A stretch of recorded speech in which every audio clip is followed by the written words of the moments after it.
दोस्तों, हम महाभारत युद्ध की कहानियां कई बार सुन चुके हैं। इस युद्ध से जुड़े कुछ ऐसे पहलू हैं जो कम लोगों को ही पता है। महाभारत के युद्ध में कई योद्धाओं ने अपने बल दिखाए और युद्ध में वीरता को प्राप्त हुए। लेकिन महाभारत में गदाधारी भीमसेन के पोते और घटोत्कच के पुत्र बर्बरीक की कहानी थोड़ी अलग है। बर्बरीक को उनकी माता ने बाल्यकाल से ये शिक्षा दी थी कि जब भी तुम्हें युद्ध में कोई कमजोर पक्ष दिखे तुम उसका साथ दोगे।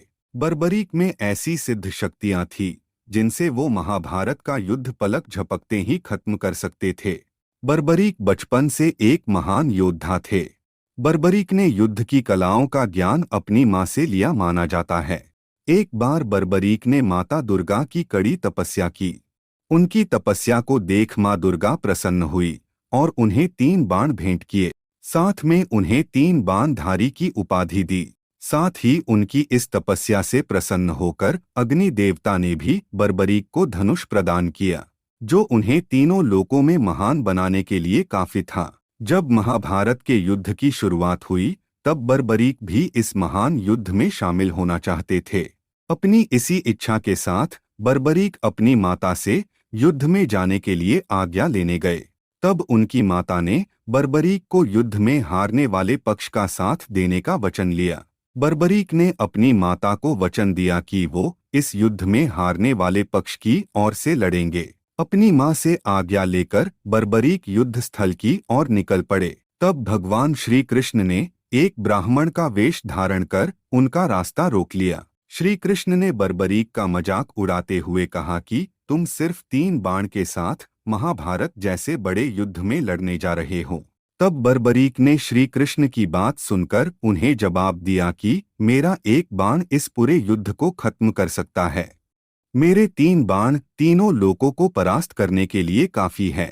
तब श्री कृष्ण ने बर्बरीक की परीक्षा लेने के लिए उन्हें पीपल के पेड़ पर लगे सभी पत्तों को एक बाण से भेदने के लिए बोले।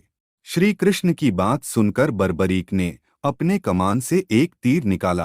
पीपल के सभी पत्तों को भेदने के बाद वो तीर श्री कृष्ण के पैर के पास घूमने लगा, क्योंकि श्री कृष्ण ने उसी पीपल के एक पत्ते को अपने पैर के नीचे दबा लिया था। ये नजारा देख बर्बरीक ने भगवान श्री कृष्ण को कहा कि हे ब्राह्मण, अपने पैर को हटा लीजिए, नहीं तो ये आपके पैर में भी घुस सकता है। इस पूरी घटना के बाद श्री कृष्ण ने बर्बरीक से पूछा कि तुम युद्ध में किस तरफ से लड़ रहे हो। तब उन्होंने बताया कि वो जो भी पक्ष युद्ध के दौरान कमजोर होगा वो उनका साथ देगा। श्री कृष्ण इस बात को भली भांति जानते थे कि इस युद्ध में पांडव विजयी होंगे और कौरव हारेंगे। यदि इस स्थिति में बर्बरीक ने कौरवों का साथ दे दिया तो युद्ध का परिणाम ही बदल जाएगा। इस बात को सोचते हुए श्री कृष्ण ने ब्राह्मण के वेश में उनसे दान की इच्छा मांग की। बर्बरीक ने उन्हें दान का वचन दे दिया।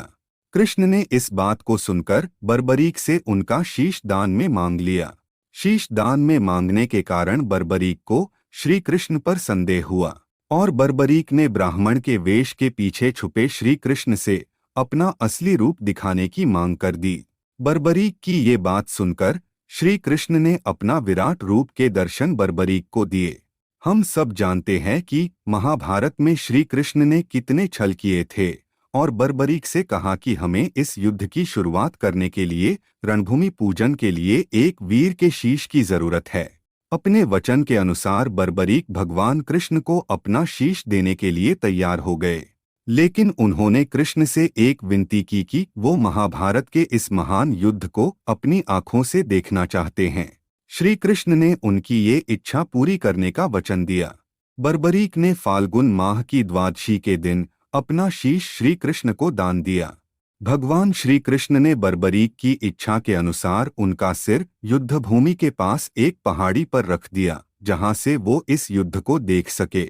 श्री कृष्ण बर्बरीक के इस बलिदान से काफी प्रभावित हुए और बर्बरीक को खाटू श्याम स्थान पर स्थापित किया और साथ में बर्बरीक को श्याम नाम की उपाधि प्रदान की।